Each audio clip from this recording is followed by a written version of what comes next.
Indonesia merupakan negara yang kaya akan budaya serta negara dengan multikultur yang tinggi. Berbagai etnis tersebar di seluruh daerah Indonesia. Peradaban multietnis sudah ada sejak zaman dahulu kala. Nilai multikultur tersebut hadir dalam bentuk tradisi, kebiasaan, sampai dari segi bangunan. Berbagai bentuk peninggalan peradaban tersebut masih ada hingga saat ini. Salah satu peninggalan peradaban yang menandakan multikultur telah ada sejak zaman dahulu kala ialah keberadaan Pura Negara Gambur Anglayang di Desa Kubu Tambahan, Kecamatan Kubu Tambahan, Kabupaten Buleleng, Provinsi Bali. Pura Negara Gambur Anglayang diperkirakan sudah berdiri sejak abad ke-13, tepatnya pada tahun 1260. Diceritakan bahwa dahulu kala ada sebuah perahu yang bersandar di pelabuhan Kuta Banding.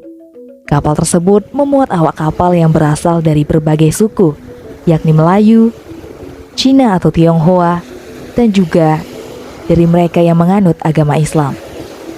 Setelah berhasil melakukan misi perdagangan, mereka hendak melanjutkan perjalanan. Namun naas, kapal tersebut mengalami kebocoran. Para awak kapal dan masyarakat sekitar telah berusaha memperbaiki kapal tersebut, namun nihil.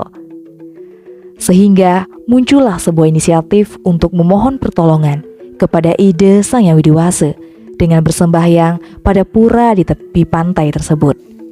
Ajaibnya, setelah itu mereka berhasil memperbaiki kapal tersebut.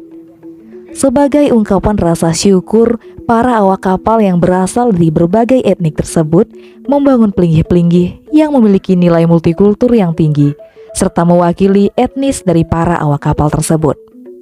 Ini usuk Hindu padan, tapi sana melinggih lagi 5 agama, 5 kita ke weda Surah, weda Buddha, kita ke 5 weda Sunda, ke 5 agama dan sedikit. Nilai multikultur Pura Negara Gambur Anglayang begitu mencolok.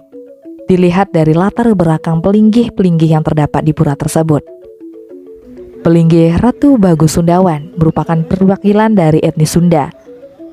Pelinggih ini juga mewakili umat Kristen. Pelinggih Ratu Bagus Melayu merupakan perwakilan dari etnis Melayu. Terdapat pula pelinggih Ratu Agung Syahbandar yang merupakan perwakilan etnis Cina atau Tionghoa. Pelinggih ini juga diperuntukkan bagi umat Buddha yang bersembahyang ke pura tersebut. Kemudian pelinggih Ratu Gede Dalam Mekah yang mencerminkan unsur Islam. Serta pelinggih yang mewakili umat Hindu, yakni pelinggih Ratu Betara Sri dan Ratu Gede Siwa. Mereka yang bersembahyang ke Pura Negara Gambur Anglayang tidak hanya dari masyarakat Hindu, baik dalam maupun luar Bali saja, melainkan masyarakat yang menganut agama non-Hindu serta yang berasal dari etnis lainnya juga diperbolehkan bersembahyang ke Pura Negara Gambur Anglayang. Tak hanya sisi multikultur yang nampak pada Pura Negara Gambur Anglayang, akulturasi budaya menjadi salah satu keunikan pura ini. Seperti struktur bangunan pelinggih Ratu Agung Syahbandar dengan ornamen lampion khas Tionghoa berpadu dengan struktur bangunan pelinggih khas Hindu Bali, sehingga menunjukkan nilai akulturasi yang tinggi. Cara berdoa nih Miki sama Tapi doa dan agama saya silakan. seperti sesuai agama masing-masing Ya, kita Kristen itu boleh apa? Menggede. Umat dari berbagai agama dan etnis yang hendak bersembahyang ke Pura Negara Gambur Anglayang diperbolehkan bersembahyang sesuai dengan keyakinan mereka masing-masing. Siapapun yang hendak bersembahyang ke pura tersebut diwajibkan memakai pakaian adat ke pura atau paling tidak menggunakan selendang.